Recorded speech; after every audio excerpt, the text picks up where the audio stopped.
When we review some of the past and look at some of these clubs, it is like a loss of innocence. So we have to tiptoe gently around what our real memories of these places are.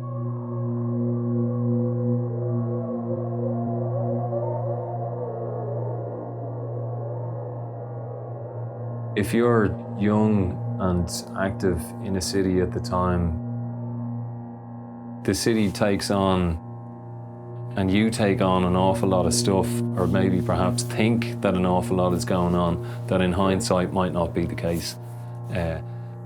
But at the same time, without sounding nostalgic, this was the start of it. It just kind of fell in at the right time, the right place, the right venue and stuff like that. Yeah, it was a really good time, really special. After Ecstasy hit, the place exploded. Everyone wanted a piece of it. Everyone wanted to go out and dance. Everyone wanted to go clubbing, raving. It was really egalitarian. You know, you'd actually go to a rave and it'd be all the classes mixing. And I really mean all the classes, like the upper class came out of the woodwork for that period. It was definitely the age of dance music, the 90s. And I think it is right to be nostalgic. As things became more and more sophisticated, you know, it kind of lost something. None of those clubs ever reached the heights that the underground clubs in the early 90s did.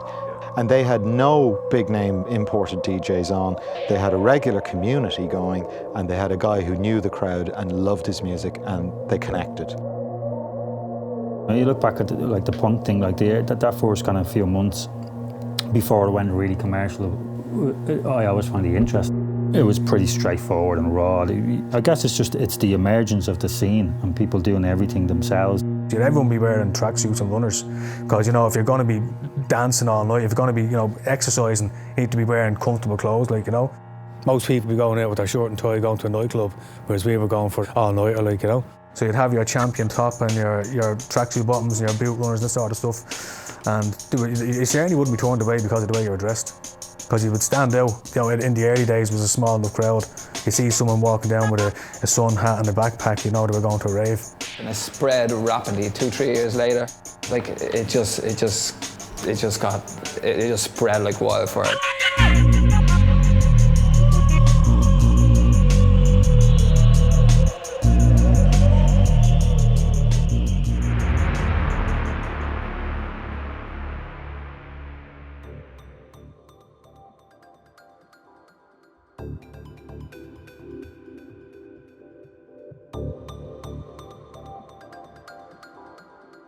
Here's some great shots from one of the last nights in Vickers before it got burnt down. So we're talking about late '87. Black and white shots by Sean Gilmartin.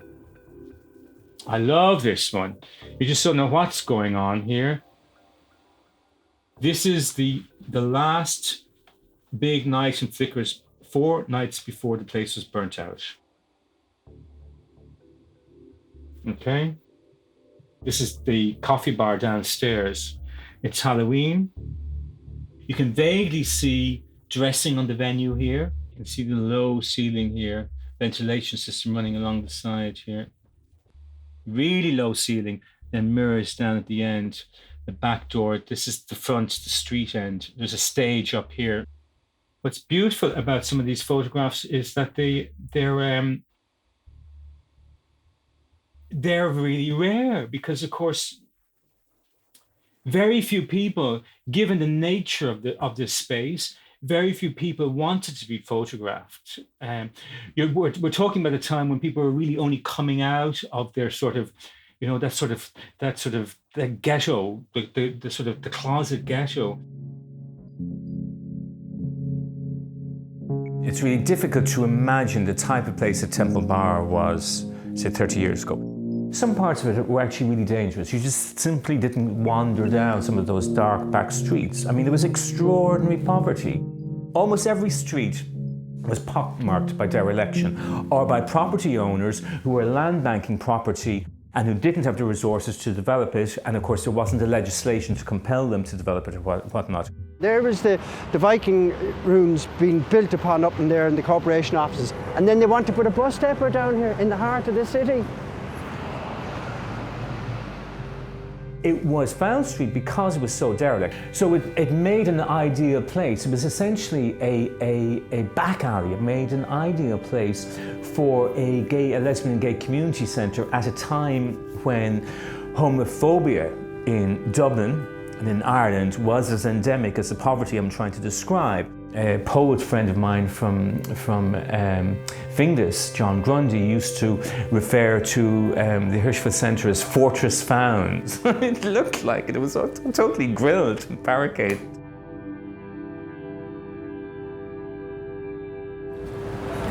Well, here we are at the site of what was the Hirschfeld Centre and Flickers. Now selling shoes.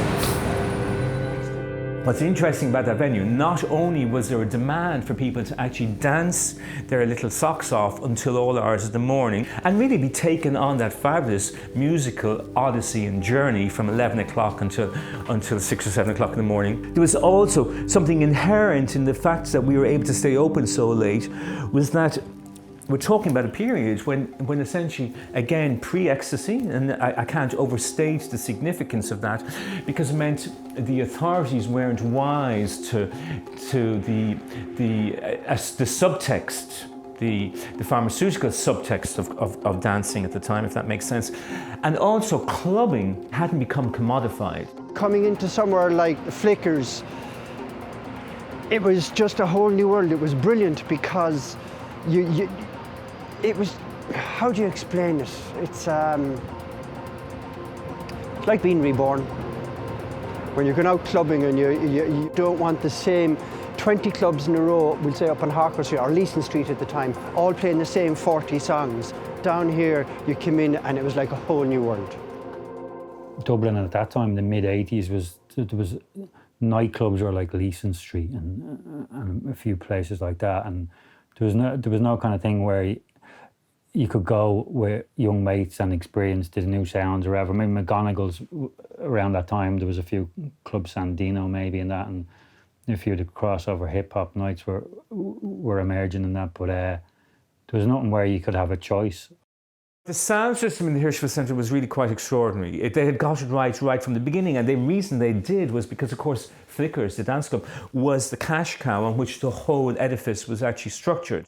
The building was set up by a bunch of gay women and men with a grant from David Norris, a Trinity English lecturer who mortgaged his house at the time, to pay to set it up.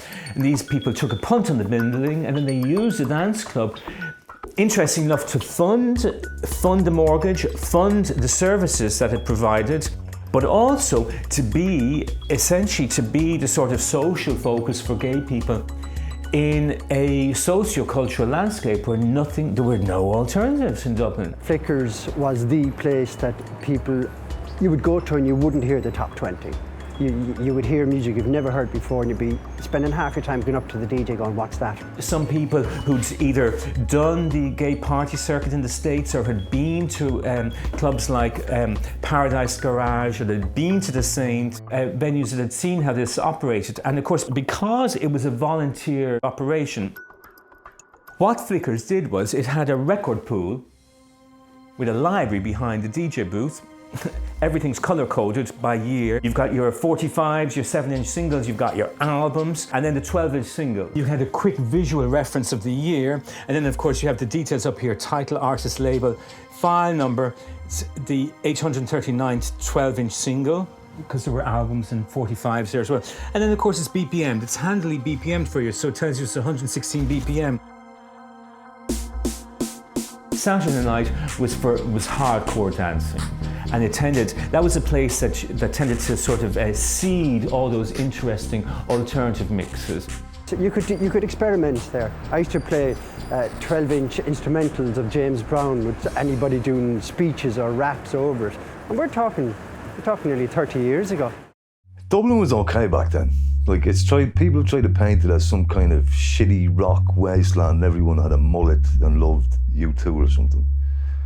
But there was loads of little pockets going on. There was little hip-hop things here and there, and then Northern Soul, Ushy Nully and those guys doing. There was little pockets of all kinds. If you went looking for it, you'd find it. There's a guy called Tony Christie who used to work on Radio Dublin, and he had a pirate. and he had a show from 1984 onwards. But about 85, they linked up with Abbey Discs, who, believe it or not, used to tape all the new 12 inches, record them on a cassette, and give the cassette to Tony of everything that was out that week on 12 inch, and then he would play the 12s on the station. So hip hop stuff, some of the earlier house things, Steve Silk Curley, Marshall Jefferson, this type of thing, before the acid thing really hit. But he said, if you're in Dublin and if you're in a crew, call us, tell us how many is in the crew, give us your names, the name of the crew, blah, blah, blah. We'll try and, we'll put the information out at the end of the show. There must have been about 50 different groups of dancers in the Dublin area. So he said, well, look, why don't we all meet tomorrow at the Central Bank, 3 o'clock. I remember, well, I have the tapes, 3 o'clock at the Central Bank. And he says, bring your ghetto blaster and any money we make from busking will go towards your batteries. I turned up to the Central Bank the next day. I couldn't believe it. There was literally hundreds of kids. It was around 87 or something that the Voodoo opened in McGonagall's. And all I remember, at the time I was listening to like The Doors and Van Morrison and stuff like this, and I just remember hearing about this legendary new music that was coming out from Britain, and the Smiley t-shirt was beginning to appear and white gloves and stuff like that. But it took a long time after that before it actually broke through. I was actually in London. We were squatting and there was a lot of Irish over there. You would see things like acid, do you know what's going on? Or, there was all these little hints. And even in the indie clubs, you'd see people with smiley faces and stuff like that. The very essence of a good dance club is a place that not only allows you to listen to good music, but at its very essence, it's a peer environment to allow you to actually meet interesting people. The Hirschfeld Centre and the services that it offered, like Flickers, were extraordinarily important. So much of that was just knocked offside. The Hirschfeld Centre was burnt out. The Hirschfeld Centre never recovered. It later became offices for GCN. I mean, it wrought awful devastation. DJs had their records burned, the fabric of the building, the interior fabric was destroyed. And again, it's sort of illustrative of the endemic homophobia that even existed, that was state sanctioned, existed at state level. The National Lottery turned down a measly grant of 200,000 punts to rebuild what was not only Ireland's most significant, most important lesbian gay community resource, but was one of the world's oldest LGBT centres. The movement that might have started in Flickers eventually evolved into, a whole creation of a place like Sides. In the early 80s were probably more like the late 70s still. And there was that sort of slightly oppressive, slightly closed, slightly narrow sense, if you were in Dublin. So that definitely had changed hugely by 87. The dust jackets actually melted down on top of the decks. And afterwards, when I was handling the insurance negotiations, the loss adjuster said, I'll give you the whole value of the decks. And I just went off to an audio engineer friend of mine and said, Tony, do whatever you can. Here's some money, fix them. And of course, there's still smoke damage and staining from the fire, and there's a little bit of, you can see the buttons are melted a little bit, and apart from the tone arm being replaced, they work perfectly. The first time I went to Sides, I went with my sister. My sister brought me. I didn't know what the club was at the time. It was like a gay club as such, but it was mixed. There were all types of people basically in the club, and it was around 1986, and I went in. You're playing alternative music, and it was like the first time I heard house music. Right, there was a guy called Liam Fitzpatrick was DJing, and he was playing some music that I never heard before, and basically went up and asked him what it was, and he said it was house music, So it was the first time that I actually heard like a house sound was inside there, To hear house music coming through big speakers, now it was absolutely amazing, and it was just like, it's very hard to explain because everyone is so used to it now, but to hear those first few house tracks, and the production was getting better. I remember buying a record, I think it was Bizarre Inc., playing with knives and just playing it before I went on, and I just couldn't get over how sound system was behaving that night, and that was part of it. It was just new. Sides took a script that had been finally developed over several years by Flickers and ramped it up. I mean, it had a really interesting roster of DJs, people like Paul Webb and Liam Fitzpatrick, who essentially anchored the place, to be joined later on by a new generation of up-and-coming DJs like Mick Walsh and Pat Hyland, Billy Scurry, Liam Dollard, Johnny Moy. About 10 of us or 20 of us were going there, and we're meeting up on a Saturday in the Abbey Mall. You know, we weren't even DJs then. There was Liam Dollard, who was probably the first of us to get up and actually play. It was more like Liam Fitz, Martin McCann and Tony Walsh that were sort of at the helm. And then bit by bit Liam started to get a half an hour at the end, and he started to introduce more like Chicago house, like sort of real house music on top of what the lads were doing with disco. And that basically was the seeds that set the tone for Dublin.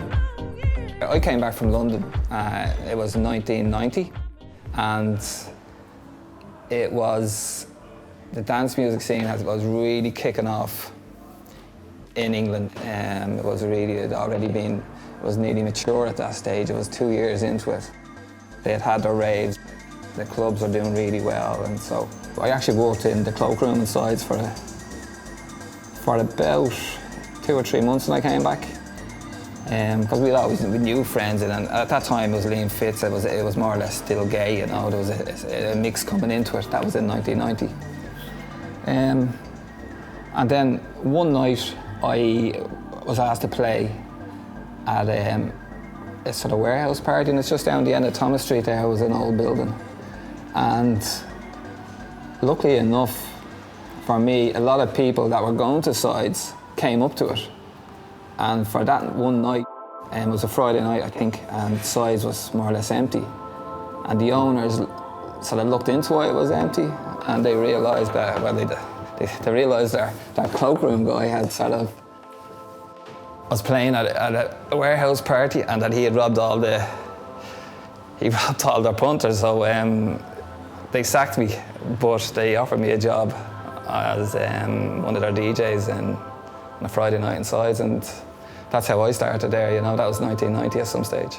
You came in basically down the stairs. You came in, there was like a doorway here, and there was some steps that you came down. Well, originally the bar was along the wall here, but when I was in the club, they moved the bar from here and they brought it basically back. It was right in where the storeroom was, and this wall wasn't here. This is like partition, and the place basically continued on down to where the toilets are. And you had music going on in here as well. And as I said, the main room was upstairs. There would be a gang that would come down from Belfast. They would add an extra 60, 70 people in, and like they were just special nights, you know. It was funny because that's in my mind, that's when it started, because when they were coming down and mingling with the Dublin crowd, it was all fairly, it was all good music. There was no yokes in the place, you know what I mean? They weren't there. It was more sort of a trippy vibe, you know, like, if you know, it was that sort of thing going on. So, and that went on for a few months. A few visits, they'd come down and everyone dancing away. It was all that, as I said, that little sort of that type of thing going on. And then all of a sudden, there was a complete change. It was a different vibe going on, and basically they were yoked up, basically, you know what I mean? And that was the start of it for me. And then that's how the Dublin crowd got into it, and that's when it all changed for me. It's possibly the first place where you could have some hardcore head the ball from Crumlin, and I'm not saying everyone from Crumlin is a hardcore head the ball, but you've some hardcore head the ball from Crumlin dancing up against some outrageous queen. And they're both sharing a bottle of poppers or something, you know? And telling each other how much they enjoy the music, or giving each other a back rub or something while they're inhaling Vicks. It was really quite extraordinary for that. I mean, I actually think the club had a very important part to play in breaking down a lot of those barriers. Where I'm standing right now, this was the main dance floor right here, and just over here The DJ box was, there was a flight of stairs, went up, and you went up into the DJ box. But all this, basically, this was the dance floor. The sound system was brilliant. It was like, I think up here there was about a 10K rig up here. Like, and it used to thump, you know, 700-800 people in the place. You couldn't move. It was like a sweat box. Like the condensation used to be dropping off the ceiling, basically, you know. So when I was DJing, you used to basically have to wear shorts, like with the heat in the place, you know. This is it. This is the place, you know. The holy grail of dance music in Ireland, you know. This is it. This is it. Sides.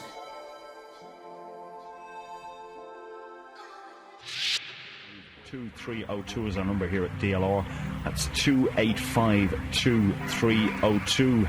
Your votes count, and ultimately your votes shall pick the DJ mixing champion from Dublin.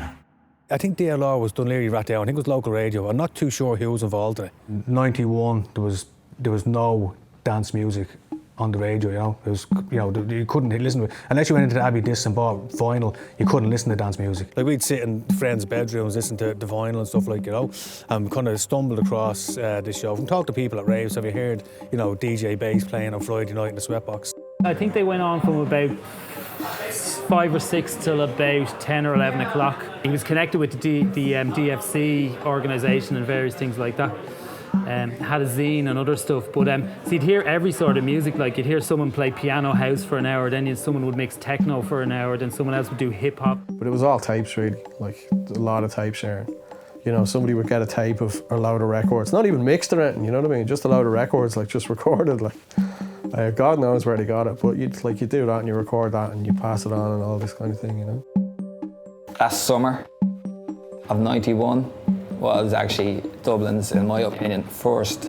Actually, the summer of love. The place was absolutely jumping. It was a good summer. The music changed.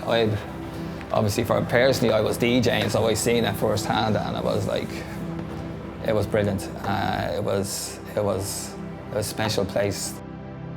Looking back on these photographs now, like the ones from the Mansion House and that, I mean, I know a couple of the lads there, but I guess maybe because you knew them from around the area at the time or whatever,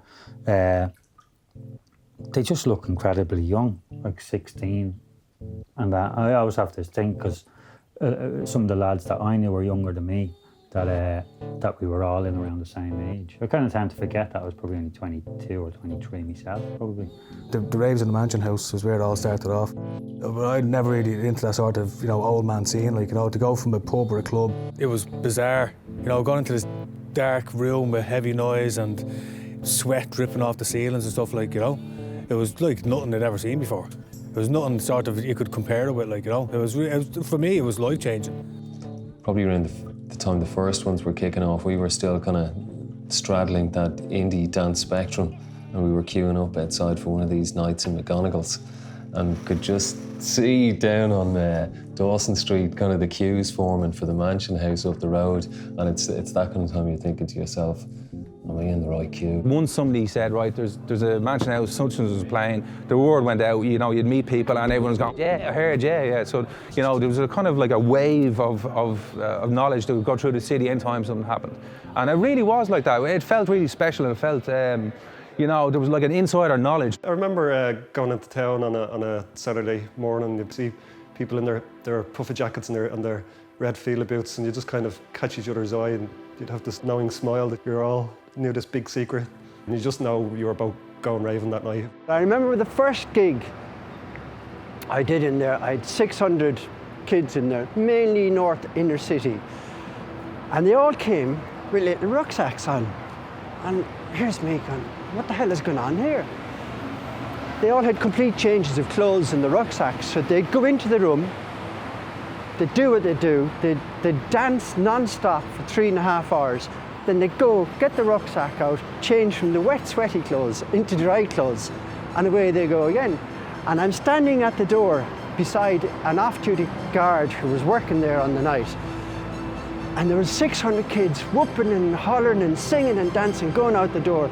And I turned to the guard and I says to him, what do you reckon? He says, I prefer this than if there were 600 kids drunk, he said, because if there were 600 kids drunk, they'd all be boxing their heads off themselves now. Look at them now.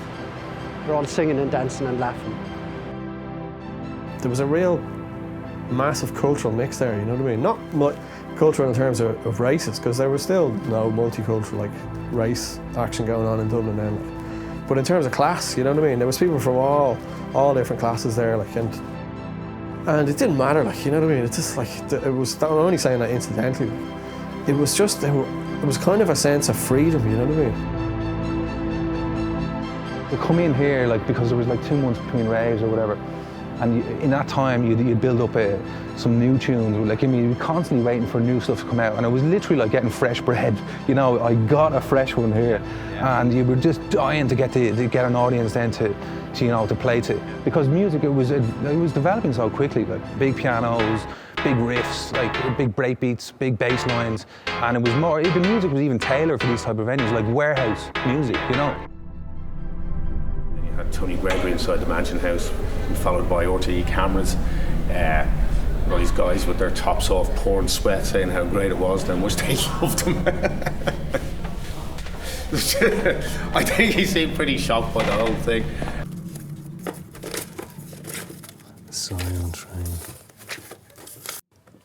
So that night, Tasty in the Rock Garden, like, it's so.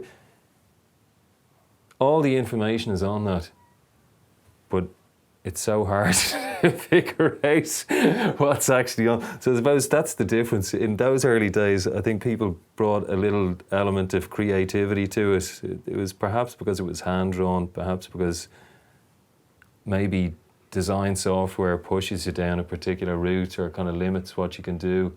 That picture was from a rave that Francois, who used to do the UFO club in the Rock Garden and on the waterfront, held out in UCD. And it was that kind of thing in that first kind of year in 1991 where it was happening in little areas you wouldn't expect, as well as little clubs that were popping up. The college authorities, they kind of knew what was going on. I mean, it was obvious if you'd walked into the bar on a Friday night that it was a full-on rave going on. I mean, at the time, especially around October and all that sort of stuff, you have people coming in literally with bags full of magic mushrooms, just handing them out for free. So I got quite sloppy in the bar at that, you can well imagine. And then you'd have the big raves then in the restaurant. I mean, we put one on. It was Paul Davis was Ents officer at the time, and he put on the Urban Cookie Collective. You know, crap! I've got the key. I've got the secret. They were just so bad. Louis, who was the sound and production manager in the restaurant, he just went up and just fucked them off the stage. That was it. That was the end of it. Back on with the DJs then. I guess that's what people wanted. They didn't want to hear that sort of kind of nonsense. The Mansion House ones weren't on all that often, but the Olympic ones were on pretty much every week, so you could go raving every week there. The Insertion Hall in Lower Round Dublin, looking for a venue. I eventually came across this. It was actually being run by an ex-Garda called John, and at the time he was doing kind of a cure night, and there was literally about 6-7 people in it. Like, so I told him I'd have this place full, like, in a couple of weeks' time, and lo and behold, we did. Like, and we had some coaches coming from Belfast and Cork and Waterford. The place was packed, absolutely packed. Like. The Olympic, everyone that went there knew it was a kip, but it was like our own special kip. Like, everybody loved it. It was the week the Alternate were playing in the Mansion House. I remember Mark Kavanagh, and he held up an Alternate record. He broke the record and shouted, "Fuck Alternate, fuck the Mansion House," and everyone that was there like loved Alternate and loved the Mansion House, but everyone knew what he meant. Like, it was almost like announcing, like, this is our place, this is our home, and just the place went crazy. So yeah, everyone got it. So that was another great thing about like the rave scene. It was quite desexualized. Is that when you were raving with girls, as a general rule, you weren't really flirting with them or anything like that. It was the last thing in your mind. You were like an army of the future, raving towards the horizon of consciousness. You weren't like a man or a woman or anything like that. You were just like buzzing. It was a complete culture shift. It was so inclusive, and people likened it to the football terraces in the 80s. But even that was based on a division. But this was tribal, and anyone could join in, and you wanted anyone to join in. You wanted to tell people you worked with and people you went to college with, or even members of your family. You wanted everyone to come and experience what it was like, because it was just so amazing. It was like nothing that had ever happened before. For me, I suppose the first regular club going place where I felt was a regular club was a Temple of Sound. I think it was around 93, 94, late 93 when it opened. And that would have been the place where me and a lot of mates would have gone on a regular basis. And on a Friday, Johnny Moy and Billy Scurry did a night called Valhalla, and they did that pretty religiously every week. And it was a real nice build-up through the night. Johnny would play some kind of chilled out. You'd have stuff like Portishead, or there might be some old Schooly D, or there'd be Matar, or some of the skankier Sabres of Paradise stuff. And then it would slowly progress. And you know, by the end of the night, you'd have Billy Scurry rocking out some Roy Davis Jr. acid jams, or some of the Relief stuff that was out, or some Red Planets. So it was a nice introduction to the kind of, I suppose, a slightly teleological structure of DJing, but at the time it really worked well. You had a real choice selection of music. Lots of Temple of Sound, that's it. Temple of Sound produced, they kept some printing company in business for about 3.5 years. When we were in our raving prime, that was probably the place where we went. That was stuffed to the gills every weekend. You had kind of boxes on the side, and to my shame, I danced on those boxes a few times. Sometimes even bare chested. And from there it went down dance floor, and in the far left-hand corner, in the most awkward place, is where the toilet was. And that was the Temple of Sound. I can remember it quite distinctly, actually. So it wasn't all focused towards the DJ in one direction. You know, you got down the bottom of the club and you probably couldn't even make out the DJ for all the smoke machines. I'm not saying it was like Shoom or this kind of like religious experience, but it was different maybe from how club spaces seem to be set up these days.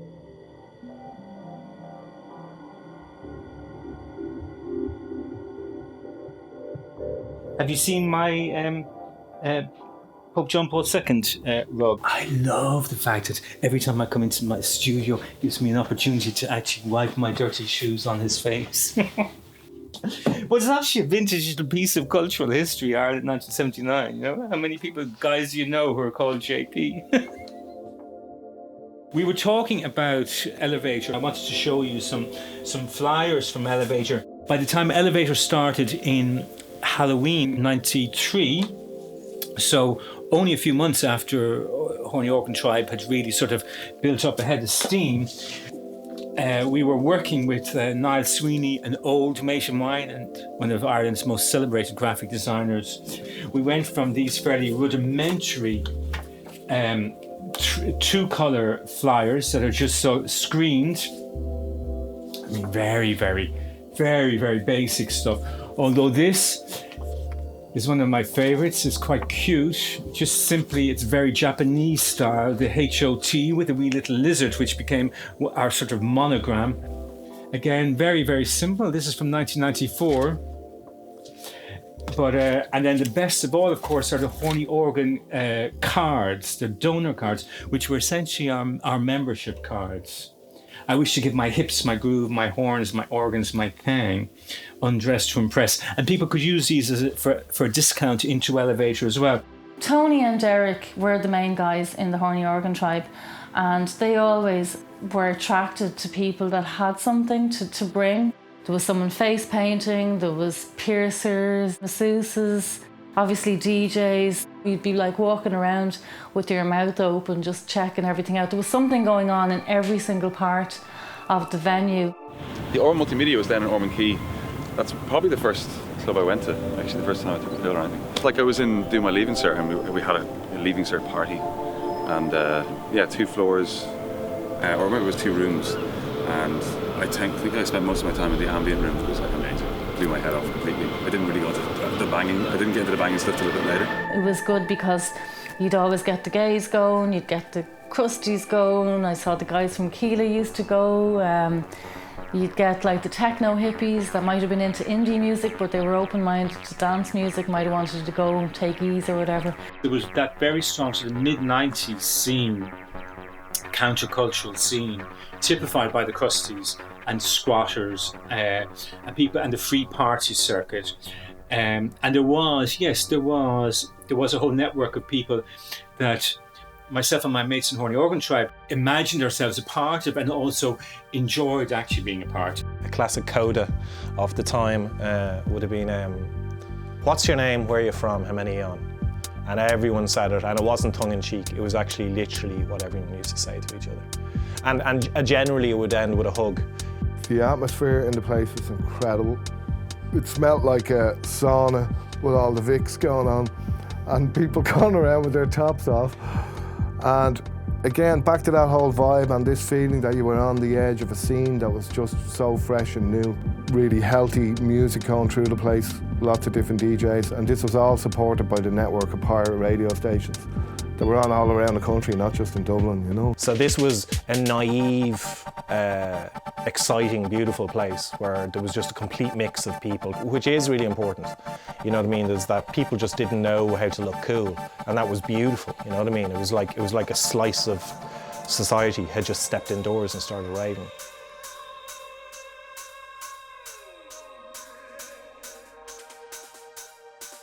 I had the money for the decks. I've been saving for ages. Tony Walsh and people like that were letting me practice on the decks.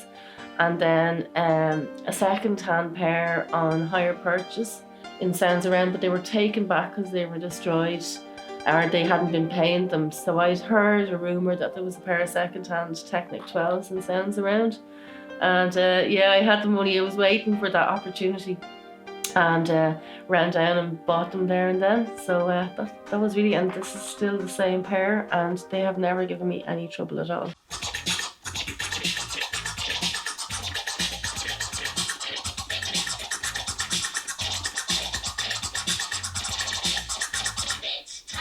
The little rap groups I used to DJ for in the late 80s, after a while the 4-track isn't enough, or you want a proper demo. So we went scouting around, and through a friend of a friend, we ended up in Radioactive, which is Mr. Spring's studio out in Bray, from SoundCloud.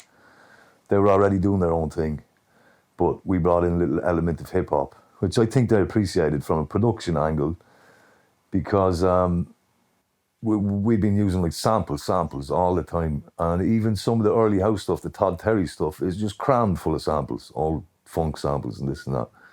So everything just kind of clicked together for those couple of years. That's Tim's little sampler. I think it's an S28, an Akai S28. Here he's got an S1040 and an Akai reel-to-reel. It's 8-track. That's how we recorded, and he played the samples through this. And the MCs would be through there, but this is where Tim would usually sit as the engineer. But he was so enthusiastic that when he was trying to get you to do your best performance, he'd go 1, 2, 3, and mega! The whole connection of Abbey Mal and Abbey Discs and all the people that we met, that all started with a scene of hip hop and just a gang of people going, you know, we did that and no one else did. We were all alone. It was really sad, but you know. Yeah, innovators. Yeah, fuck it. And pioneers. Many stories of that, and like Ray Darcy, he was one of them. Yeah. Tony Christie. Actually, the Zig and Zag, the Christmas #1 was made out in your house. Yeah, in my parents' garage. We were always aware, the early 90s, that there was no real homemade stuff. I messed around with a tune called Moon Boom, which there was a band called the Mad Sound Disease, and they put on some great shows, and they should have done a lot better. And there was Liquid Wheel, etc. And there was some, but there was nothing really turning up on vinyl. There was Bumble, which is Matt Early. He brought out a tune which Andy Weatherall was playing at the time. There was a bodhrán, a whistle, a flute, and a reel. And then from there, we put a Kashmir Underground Goodies sample in there. The bass line was an idea that I had for putting 2 left field bass lines back to back, backwards, and connecting them together. And basically, a couple of samples from some of the records out of the box. And we had this track called the Bumble. It was fairly unknown in Ireland. People didn't really latch onto it or support it as such, you know.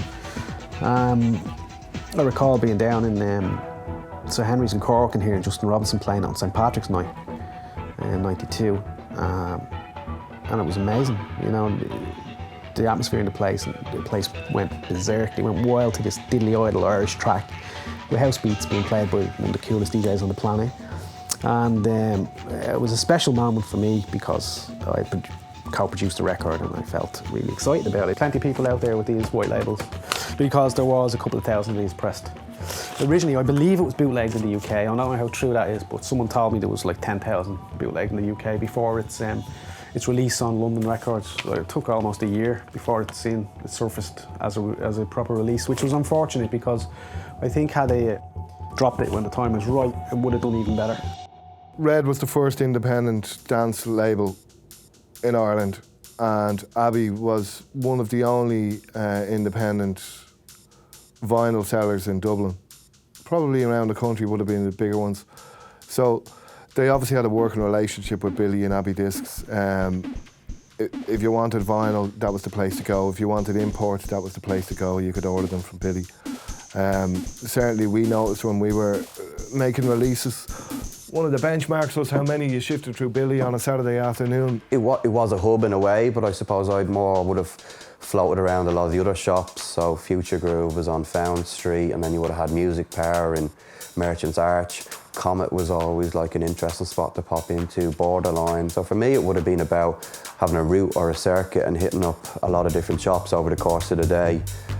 I know Future Groove would have had a certain community feel to it where certain DJs would have gravitated there, and similarly for Abbey Discs. Abbey Mall was always a busy place even before this happened. The hip-hop guys were in there, but it did become the home of the culture during the day.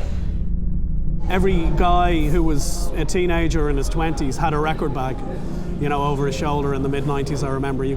Saturday afternoon, everyone was buying vinyl. I put on Paul Oakenfold, this thing called the Zoo Weekender, and he said he wants to go shopping, so we went to the Abbey Discs to pick up a couple of records, and of course Billy there behind the counter twigs who it is, and goes, "Oh, Grant, do you mind signing this for me?" And Oakenfold, "Yeah, sure, no problem, Abbey Discs, whatever, Billy just goes, "Great stuff," sticks up the wall, goes, "I'll get 20 quid for that." Cheeky fecker, but I mean, it was quite funny. Billy, he knew exactly what kind of music you liked. So as soon as he saw you, he'd pull out 10 or 12 inches off the shelf of the kind of music that you like and hand them to you, so it was kind of personalised in that way. Before the magic of the internet, you'd either be given a list of records you'd have to choose from, and then the distributors started playing them down the phone, which was good. So you'd be on the phone for an hour and they'd literally have a record player and a speaker. They were holding the handset up to it. And you'd be listening and you go, yeah, I'll take 4 of them, yeah, I'll take 5 of them, yeah, 2 of them, 8 of them, you know what I mean? That's how you order your records. The boxes would arrive and you'd have people swarming around the counter, and I'd turn my back just to pick up the phone, and suddenly the boxes would be ripped open. People were just so enthusiastic about the arrivals, the deliveries. Yeah, there was kind of a sense of excitement any time a box of records arrived in any of the record shops, and I guess you don't get that now. The clubs started to go, I mean, you could go to certain clubs and have a good time, but some of the clubs you'd want to go to, there was other heads in them and gangs and that, and there was a bad vibe and that. Like, a few mates used to go to the Asylum, and I was like, I'm not going to the Asylum. Like, I didn't like the techno, the heavy techno music, and there was a lot of vibes there as well. I know there was a lot of bad publicity and stuff around it, and it was a bit of aggro, and there were people doing bad stuff. But at the same time, it was pretty unrivaled for the intensity of the atmosphere in the place. And I think there was also a bit of kind of, snobbery against the whole thing as well, just because it was so in your face. And, dance music doesn't belong to middle classes or to gay people or to black people. It belongs to absolutely everybody. Up where the Academy sign is now at the moment used to be the logo of the club with the star with the key going through it, yeah. It's been taken down. Someone obviously got their hands on it, so that's where the logo was. If you're walking past O'Connell Street on a Saturday night, you'd look down and you'd see the big star and the key, The Asylum, the place to be. Yeah. This club here is like a one-off. There'll never be another club. There'll never be another club like this club. When the guards shut the club down and the boys went to court, they had the club, and the judge put an order on the club You know, he called it a den of iniquity, and this building here will never ever be a club ever again for what went down in the club, you know, for the madness. But it was good madness, you know. So it had its honeymoon period. It was some three great years. It wasn't all happy days there. There was some trouble there, you know. There was trouble with the door. There was trouble with some of the punters. There was some hairy stuff going on in there that you wish you hadn't seen, you know, like so. But it did happen. There's no point going into it, and it did end. Our little chapter ended a bit sourly, you know. So we all had incredible experiences, and then we all saw very dark. Yeah, it just got really rough. If there's it became more, I don't know, sinister. Yeah. You know, and if you get a lot of money floating around or an opportunity to make a lot of money, things are going to go wrong somewhere. Yeah. You know? It's like, that's why we moved on, because as soon as, like, again, we were sort of thinking with the acid house philosophy, and like everyone was, it's like going back to the experience of sides. No one cared who you were, what you did. They just loved dancing for 12 hours to awesome music. There was extraordinary amounts of burnout. There were dead bodies. Literally dead bodies being found, people dying of either heat exposure, dehydration, because of course nobody knew any better in some cases. They would turn the taps off. For a long time, right through the mid-90s, many venues where they knew there was a tacit acknowledgement of their ecstasy-fueled clientele, they would turn the taps off. They wanted people to buy a drink or pay for the water. And it was raided with impunity by increasing regularity by the cops. And when that happens, you realize, okay, this place is on a hiding to nowhere. It's time to go.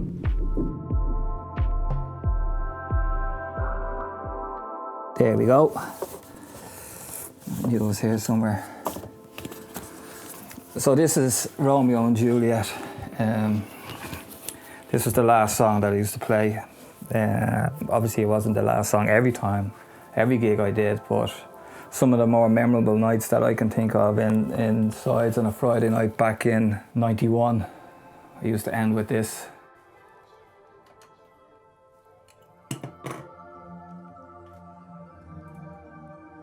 Hopefully it's at the right speed.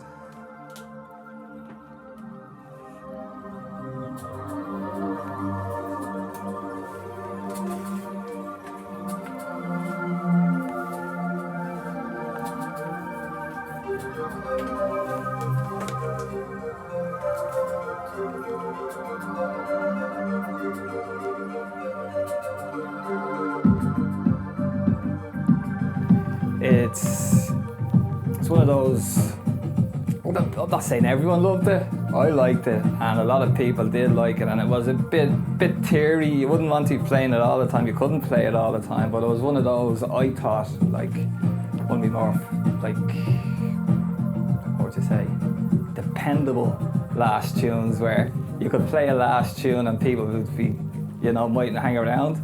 But at least with this tune, it was a favourite of the crowd back then, so, you know, people would hang around, and like, it was actually fairly an emotional tune, you know, even listening back to it. I don't play it all the time. I don't think I've played it in over 10 years, you know what I mean? That's sort of like, I'm saying the respect I have for it, but I don't think the timing is right.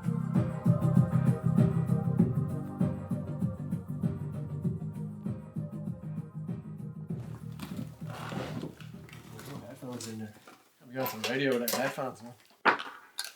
Jesus. Have to use Staxis. He doesn't have the purple or the velvet earmuffs.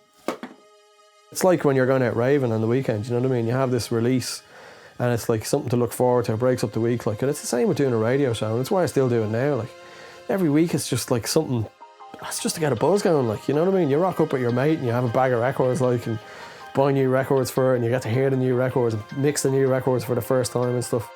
For a long time, like, mainstream radio was like really resistant to dance music and electronic stuff, and really turned up their nose at it. So when other stations like did play it, was a real kind of treat.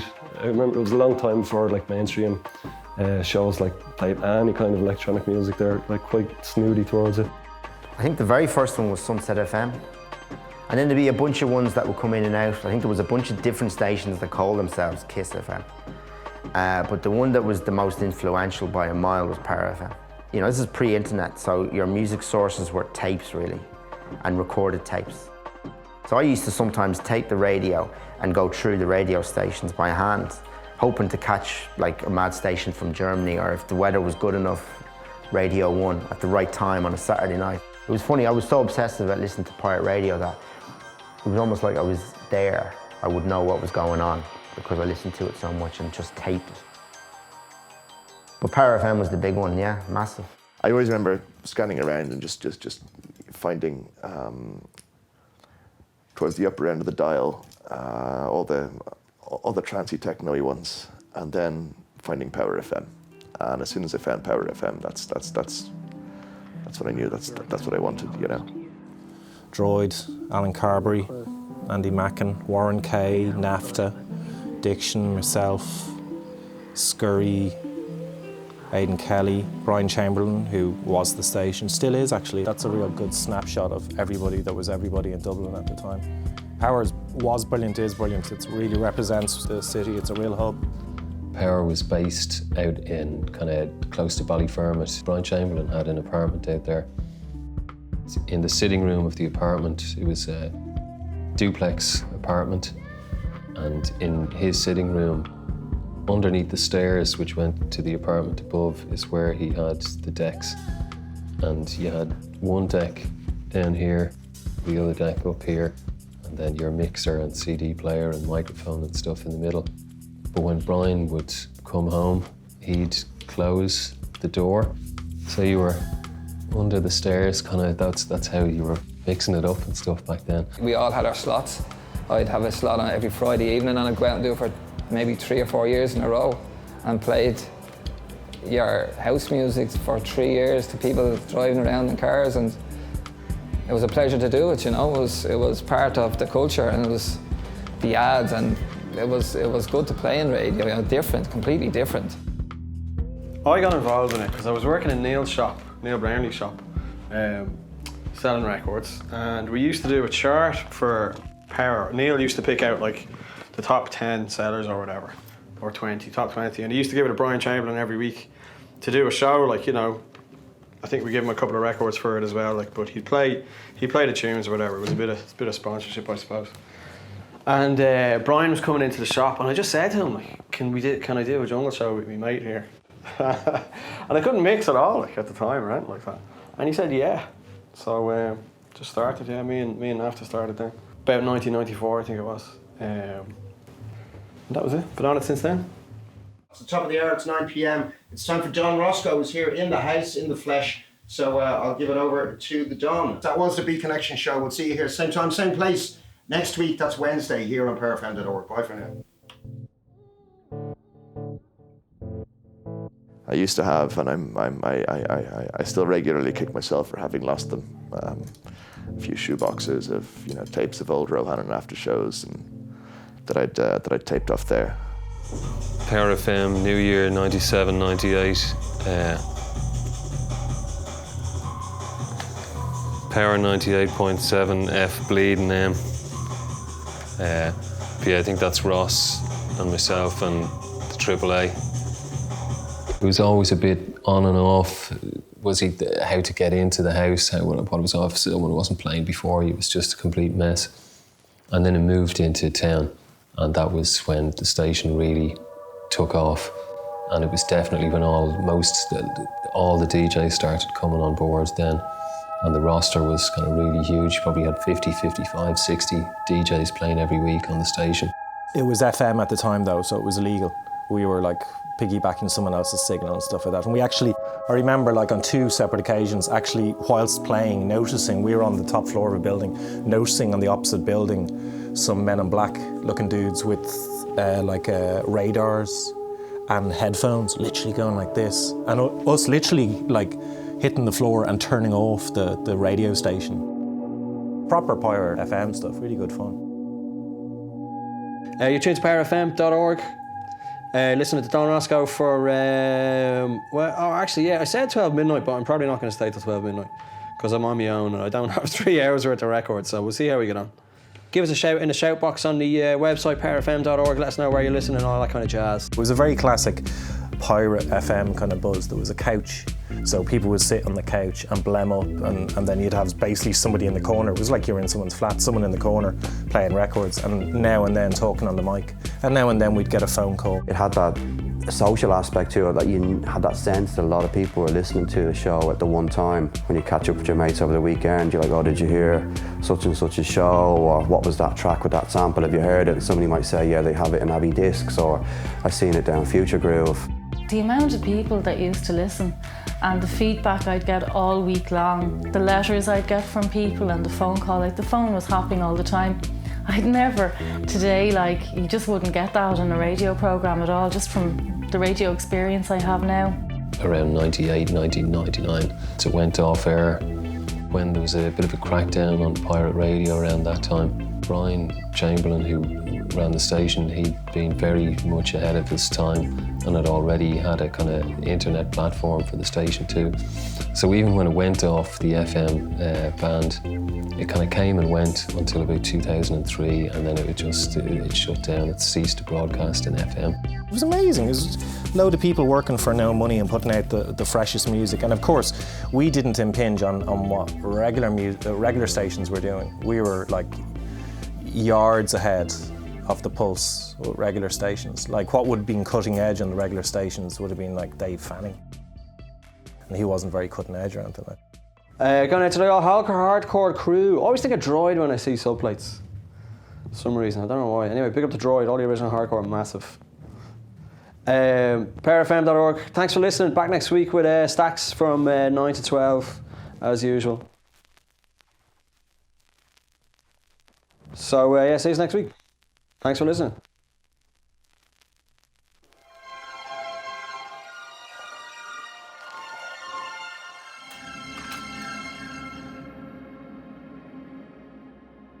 Clubbing was the main social activity for a certain cohort in society, sort of 19 to 35 age group who had the big disposable, allegedly had the big disposable income and the greatest discretionary income, were the ones that the clothing manufacturers and drink companies all wanted to get it. I mean, you only have to look at, where is it, that the flyer for an elevator here has a load of clothes shops.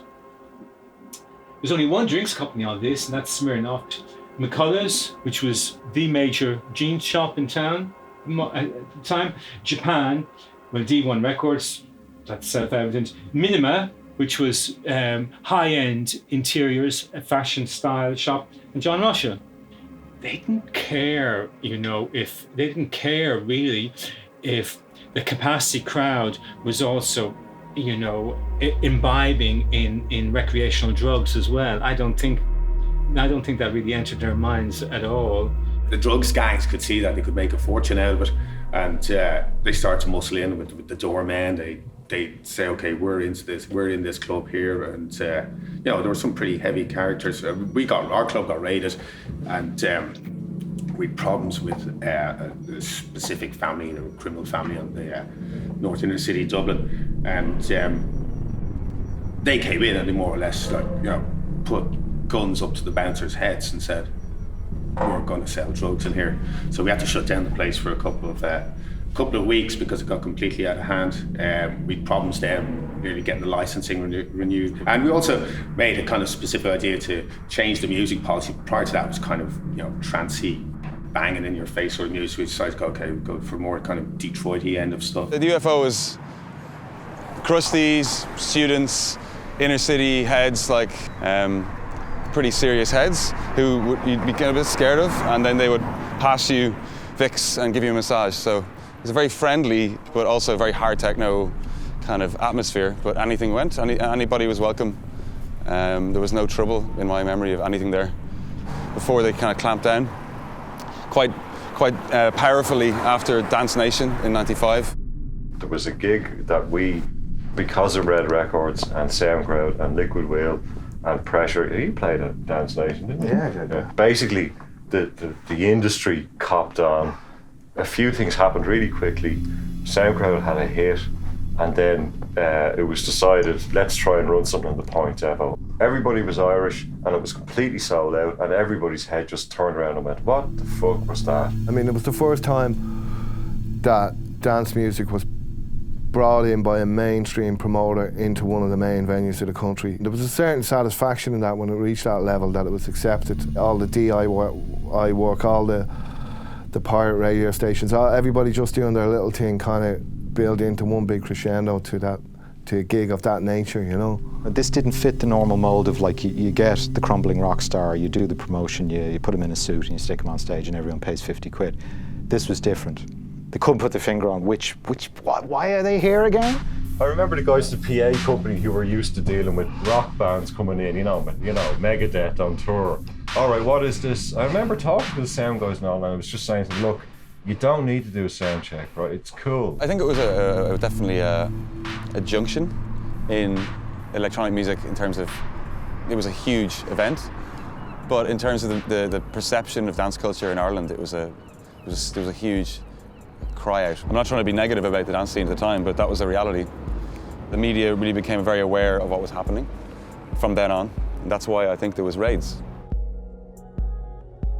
So the cops were getting clever, the authorities in relation to the health and safety were getting clever and stuff, and so everything had to be rationalised, and that's when the club started, when the official club started, because the raving kind of had to stop, but people still wanted to party. So you got a very different structure then, and with the different structure you get management, sale of alcohol, which means you have to stamp out drugs, and you get door staff, which also means deportment has to change. When the Red Box and the Pod came along, they're just completely different to the original raves and clubs. You queue up for half an hour and then you wouldn't get in.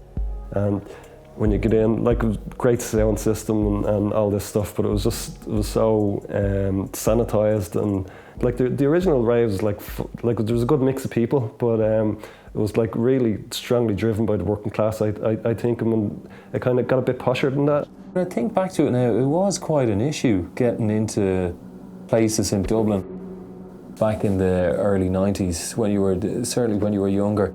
So the Pod, when it opened up, it had at the bottom of its flyers with Dennis at the door. So Dennis in himself was a kind of personality that was now associated with the Pod. He'd been a bouncer on other clubs for years before, but all of a sudden now it was Dennis at the door. You know you're home, you're coming into the Pod, guys.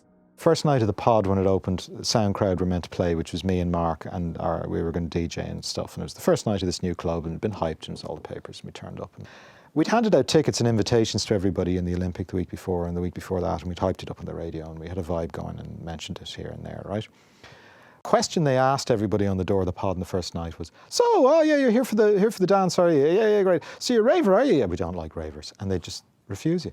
And they sent everyone packing. And when we got on stage, the place was half full, but people in suits. Kind of post-92, where the whole superstar DJ kind of emerged, and you had the cult of the DJ went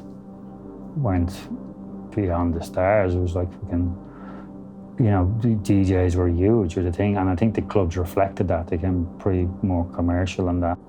In a way, that was really kind of the last gasp, I thought, of the whole rave scene as such. I mean, once it started becoming, you know, you had your back rooms and you had your VIP areas and stuff like that. I got, that's what rave's not about, that really. You know, the whole club scene was supposed to be kind of inclusive, which I thought was the appeal for a lot of people, was that whole inclusivity. But as I said, by the mid-90s, that had really gone. The place was full of super clubs with the chrome lights and the fancy drinks and the neon and, yeah, chrome. It was just, that's what it always reminded me of. I do remember people buying champagne, and it's I suppose, got very vulgar. The drinks companies had no compunction about actually chasing that cohort to talk about with the large discretionary income. If you wanted clear evidence of that, you see Smirnoff taking on board what was Smirnoff Dance Clubs Awards, which she ran for 2 or 3 years around in the late 90s. Uni Fitzsimons, God bless her, was the wonderful presenter of those awards, and it was essentially an industry knees up sponsored by Smirnoff. Basically, there's people who were involved in the rock scene, in the promotional rock scene, I think had their ear to the ground to a degree, as in, I mean, like barons of the rock scene, the large Irish promoters. And they saw what was happening, that suddenly a lot of people weren't going to rock gigs, they were going to this new dance music thing. Yeah, kind of, that's it. When you have a groove stage, you know, dance music's made it really. It's actually mad, and it's a fucking stupid place. You have to walk for miles to get to it. Came in '94. Note. No groove stage. Fourth Dimension we're playing though. And SoundCloud Orchestra. Brilliant. It's kind of difficult as well because a lot of the clubs, the actual venues themselves, they were afraid of putting on, obviously, dance events because there was a certain reputation that went with them. Or if they were going to do it, they were just going to kind of play it very safe. Or they say, okay, we'll play it safe, we'll bring over like, you know, a fairly well-known house DJ and we'll stuff the place and charge 15 quid in and then charge, say, 3 quid for a bottle of water. Yeah, it's kind of, whoa, that's a tasty one from the system. It went from the kind of free-spirited rave ethic to kind of eventually people being herded into this kind of concept of what constituted a club or what a club was supposed to be or what the facets of a good club were. But I just didn't like that kind of the aping just the ethic or lack of by just going down a route that they plucked out of some UK magazines on dance music and just thinking this is the way to go. That's the kind of fad I'll follow. Yeah, there was an attempt to glamorise it in Dublin, but Dublin isn't glam. You know, nobody was going to clubs wearing bikinis and hot pants. Maybe in the Temple Theatre, there, you know, were a few podium dancers with thigh-high boots, but that was never going to work in the majority of clubs. It was around 96, 97, 98, that kind of area, and just the fear was really rising. All those illegal raves were gone. The radio stations were being shut down. So there was a bit of a kind of a different feeling going on. The music had become so developed at the time in the country. Everybody started to get their own little niches going. Everybody started not just to like dance music, they liked drum and bass. They began to like hard house. So in many ways that kind of dispersed the whole scene. The sense that I got was that people felt emotionally exposed by being on ecstasy. And so they didn't like that feeling of not being in control. It fell out of favour. But the scene was still very much alive because I think once people had been exposed to electronic music, they still had that interest in it. We're not just in this for hedonism. And it was about, well, look, how do we create a legacy? How do we show that this is our culture? This is a form of our expression. And I think very much the funnel club was very much significant in that. And basically, 4 people, from what I remember, ran in clubs there. Bassbin, The Fear, D1, and Ultramac. So it was basically the best, the most serious players in the whole of Dublin, the whole Decal and Ultramac and all their crew, then the D1 crew, who of course, you know, were the brilliant at the techno and house. The Fear, which was me and Droid and Slug and T-Soul, Trouble Soul to start with. And basically we were like electronica and freak out stuff and hip hop. T-Soul was this amazing scratch DJ. He doesn't live here anymore, but he was the best. So this is a Decal EP, and this was released 2000. And I played this a lot when I was DJing.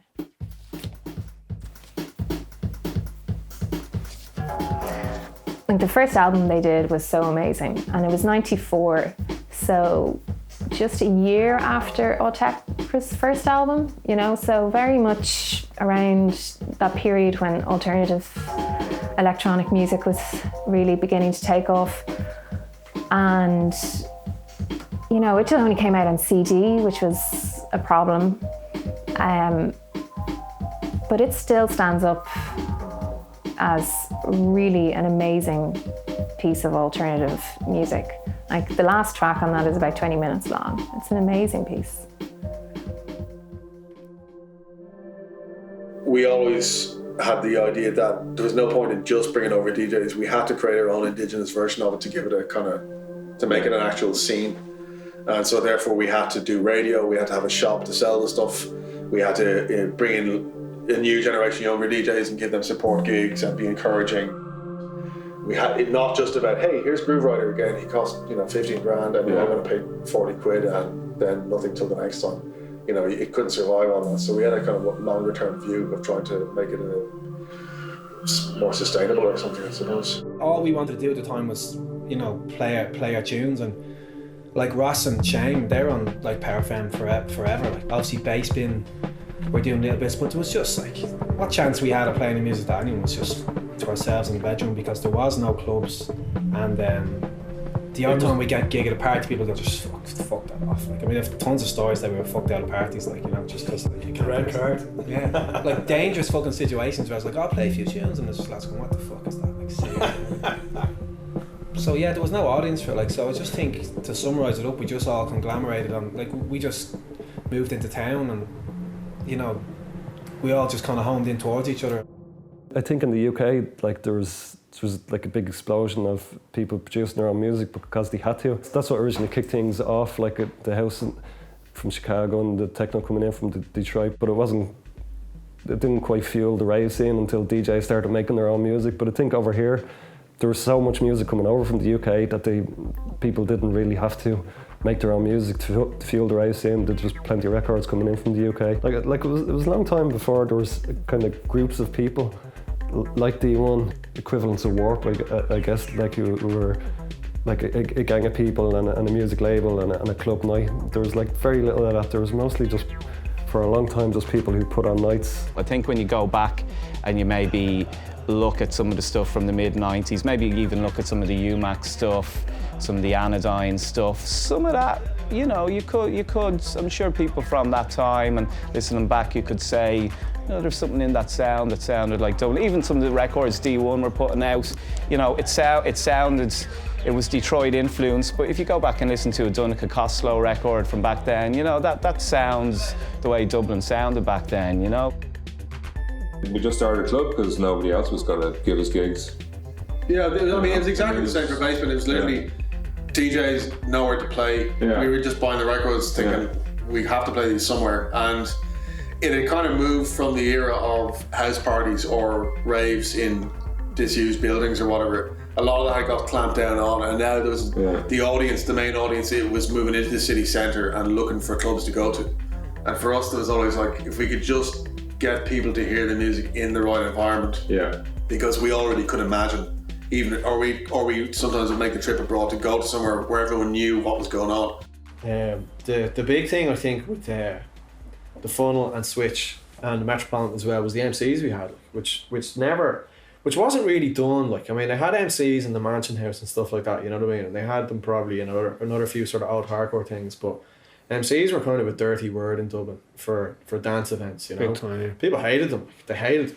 And they were vocal about their hate, And we just, we knew, to be a proper jungle club or a drum and bass club, you had to have MCs, You just had to have MCs. So we were very lucky with the MCs we got. Clubs like Switch, they were dark, they were dingy, they were sweaty, but that's what was so exciting about them. Switch reminded me of the smaller clubs in Manchester in the early 90s, like the PSV. I mean, everybody was just joining in and jumping and hugging, and it was all about the music. It wasn't about how people looked or how they moved. It was just all about the music and about being together. Musically, there wouldn't have been a massive amount of crossover, right? I mean, there would have been a bit, but Doyler was never mad about jungle and he never got into jungle, but it was more about sort of sharing ideas about how we could do things and how we could do things on our own, and sort of taking confidence from each other doing these kinds of things, you know what I mean? Even to this day, if you go online or try and track down a 303, the mental money to still go for, plus, I suppose now, because everything was hardware-based really at that time, and you had to shell out to get modules and synths and stuff like that. Now there's so much freeware. We don't use any cracked software, but people out there do, and it's so much easier. You just need a you know, a desktop computer and you're away, or a laptop or something, and off you go.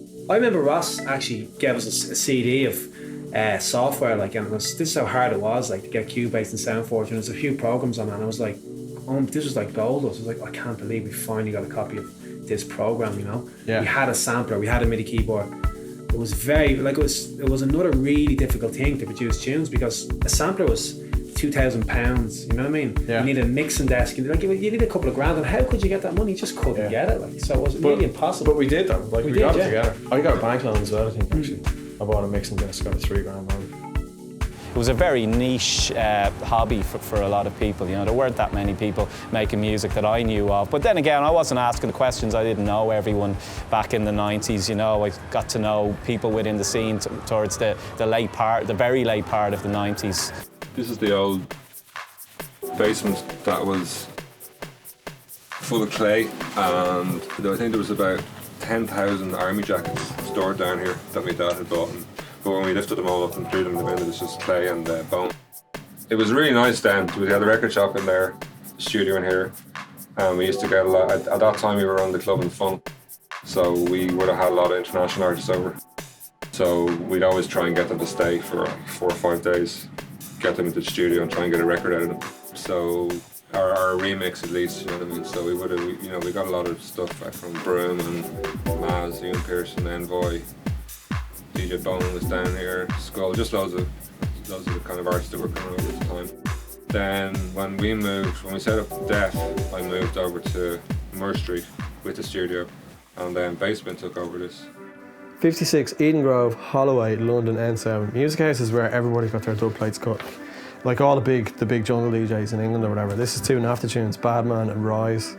And like when you go there, like, it's like Mecca, you know what I mean? It's like you could walk in there, like, and you can get this cut for, I think it was £35 at the time for one record.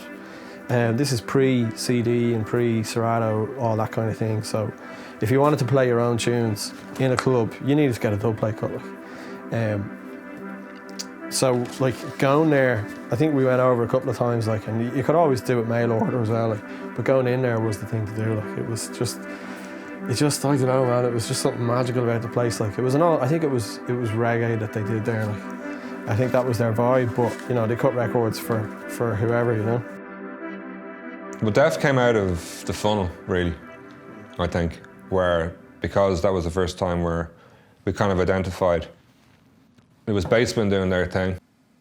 There was Ultramac doing kind of their thing on D1, and it was around about the same time that all the big raves started to, like the commercial raves, started to happen, like Creamfields and Homelands, and me and Fiddler, I think, were involved in one of them, and then Pod were doing the other one. And basically, none of us were getting booked.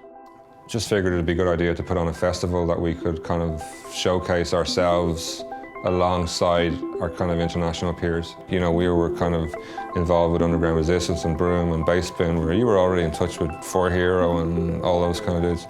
And also, we thought it'd be a good idea to do a City Festival. I think it was, for me, it was sort of summing up of what had happened in the 10 years or so before that, you know. And the club scene had really happened and had peaked, I think, and was just starting to, we didn't realise we were just at the start of the madness, I suppose, of the Celtic Tiger, so.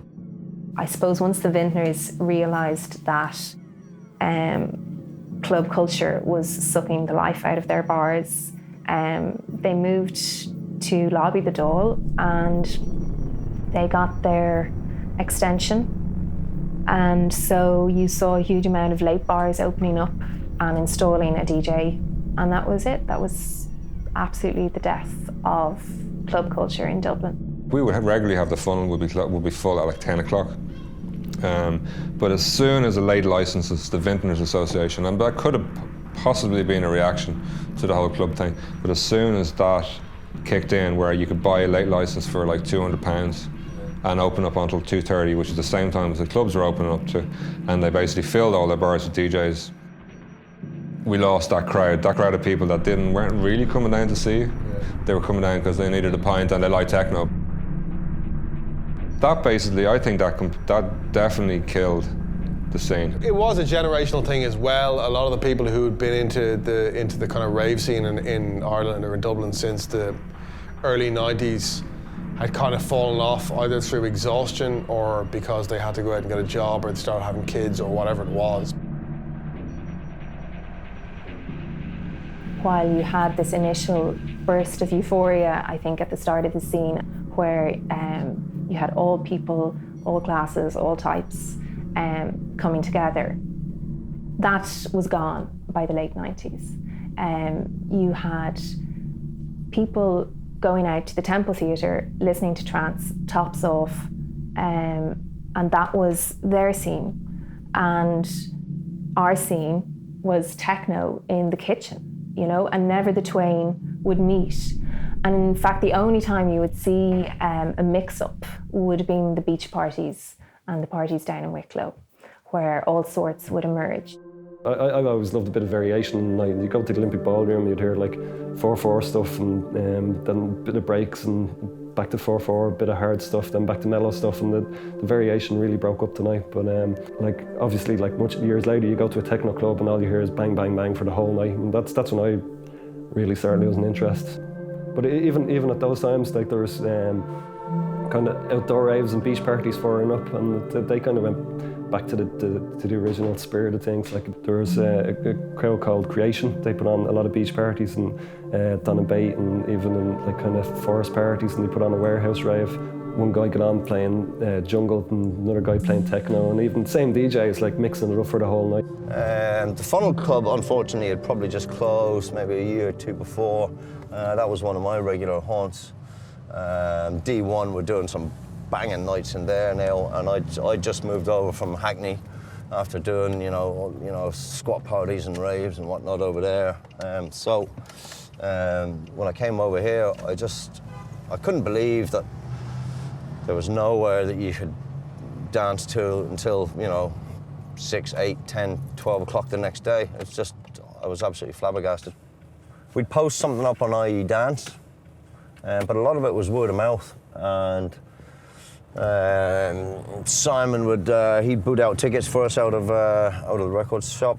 All sorts of people came in. It wasn't the one type, and that was interesting, and maybe you got a sense of that at the parties as well. And then that whole kind of word of mouth that you needed to pick up a ticket in a record shop or to be on their mailing list, you needed to be nominated by somebody else. So there was a little bit of adventure associated with getting out to it. There was buses being run, people were finding their own way there, and it was kind of DJ'd by local DJs. You had Giles Armstrong would play, Sunil, Fran, Rob Rowland, Rohan, Cozzy himself, Paulie. There was like a core nucleus of DJs who would play most of them.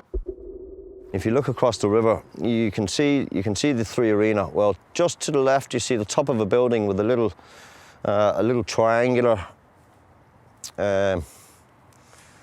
portion above the roof line. That was the one that got shut down kind of 1, 2 o'clock in the morning. At one point, there were 6 coaches outside the place, and everyone piling out and kind of getting rushed in through the gates. It was all good. There was anywhere from, it was hard to work out, but I think we had somewhere around probably 1,400 people there. And again, these just further down in the bonded warehouses that the guys hopped over. 2 lads wearing Celtic jerseys hopped over and set off all the alarms. So that's how we got rumbled. I was kind of coming at it from, I suppose, like when I was younger, we wanted to set up raves, and we liked, we wanted to put a sound system in a field, or it wasn't about like some kind of corporation and some kind of swanky nightclub. It was about just banging out some music, and breaking the law. The original kind of backdrop for when we did the last party, the ESB owned these huge sheds. They've been empty for quite a few years from what we could tell. Between kind of the ferryman and here, there was nothing. There were just more sheds, and just the place was empty. You could be here all day, you wouldn't see a single soul. So this is a prime example of what I'd be looking for, driving around looking for new locations and trying to find, a cool spot. Each of them all had their own special feelings about them, but this one was my favorite because it was proper underground in a dirty old shed techno, and it rocked all the way through the night. Even at the end when I was arrested, I just didn't give a shit. There was one that we held involved in, was on the quays, was on the Columbia Mill side of it, down the far side of the quays, and I remember it was an after party, so it didn't really get going till about 3 o'clock, 4 o'clock, and I was on first, and I remember like when it started, like there's nobody there, and by the time I'd mixed my first 2 records, I looked up and the place was full because there was buses from the clubs down the quays, and everyone was brought in real military position in straight away, and off it went, and the police showed up about an hour maybe into it, and they came up, I think it was Warren Kern or Francois maybe playing at the time, and they turned the music off, and the place just went mad, and the police just kind of looked at each other and go, okay, we could have a spot problem here, and they turned the music back on, and okay lads, we'll be back at 8 o'clock and you can go until then. And to be fair to him, I mean, there was only 8 police there, it was 2,000 people. I mean, what are they going to do about it? And to be fair to him, he said, look, just give it another hour and everything, we just call it quits then. So then he had all these ravers coming up and giving the policemen sweaty hugs and all this sort of stuff, which was quite funny, I have to say, at the time. But that was really a highlight, I think, of DJing for myself. It was just because it kind of captured the essence of what the whole rave thing was from 10 years previously. I suppose we've always had an issue with licensing hours in this country, like, and we have this ridiculous 3 a.m. curfew in clubs. It wasn't surprising to see, that people, taking matters into their own hands and, going out and doing it and organising parties in secret locations and, in forests and mountains and fields and wherever they could find a good spot, like, to put a sound system. So it's only a pity it didn't really happen sooner, or that I think that that it hasn't happened really on a wider scale, like, than it has, like, or than it did. At the time when I was in court, the judge said to me, the judge said to the court clerk, what is the maximum fine for having a shindig of this nature without a dance licence? And the court clerk read out the fine, and it was whatever it was, a 9 or 11,000 at the time, and my legs literally buckled in court. The judge told me if she saw me in court again now under such charges that I'd be going down, I'd be going inside for it. So that was kind of the last one that I put my hand up to when the authorities arrived. If you hold a dance event, whether there's booze sold at it or not, you still have to have a license to allow people to dance, which is just anathema to my whole way of thinking. To me, dance brought us together, kept people off the streets, made sure there was no crime being committed. I mean, it was part of the social life. It was intrinsic to it. So, from that point of view, I saw that we were doing nothing wrong. I mean, we had a really, really good run of it, and we were happy that it worked that way, Right. So, yeah. Police and thieves.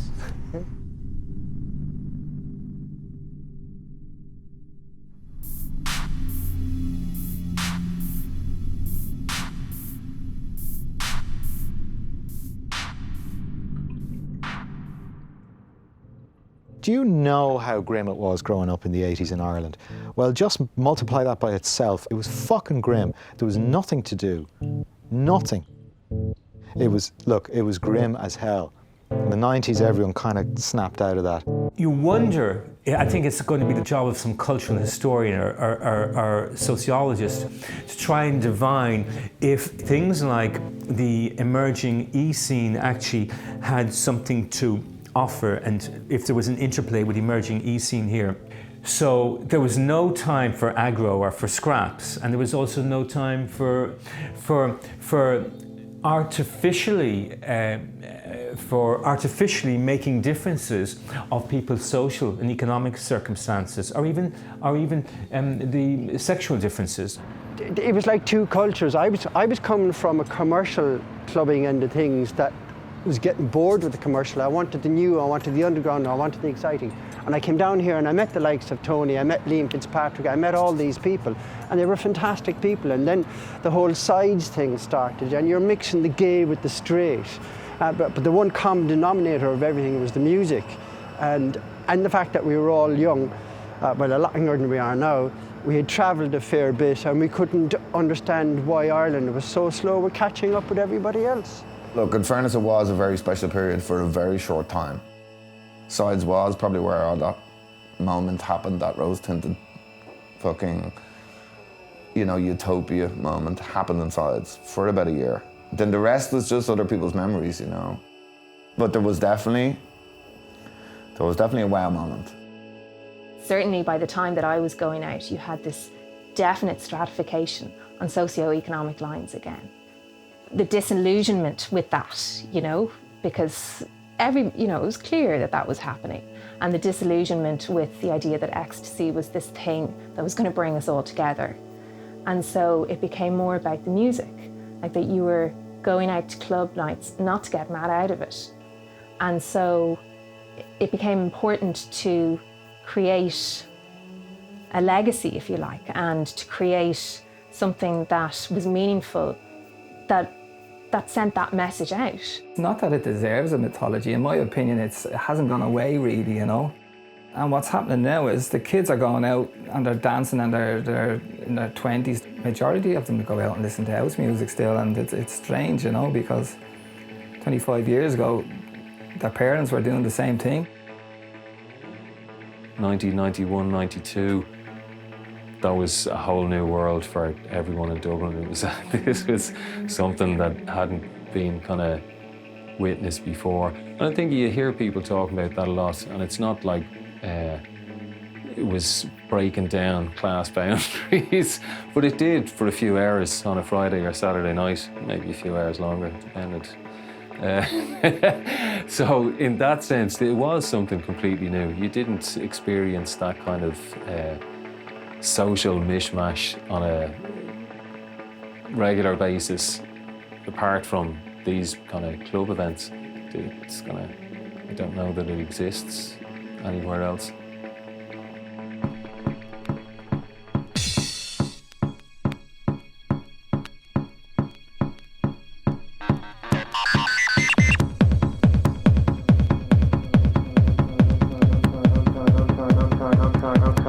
River dance, Lord of the Dance, The Commitments, Professional Dubs.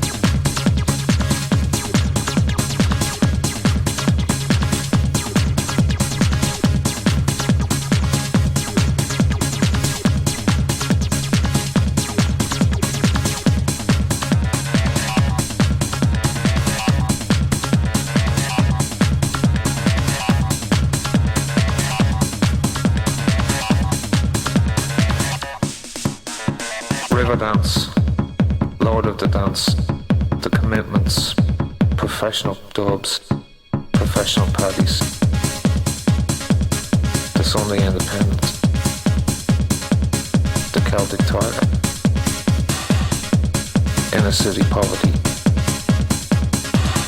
Heroin.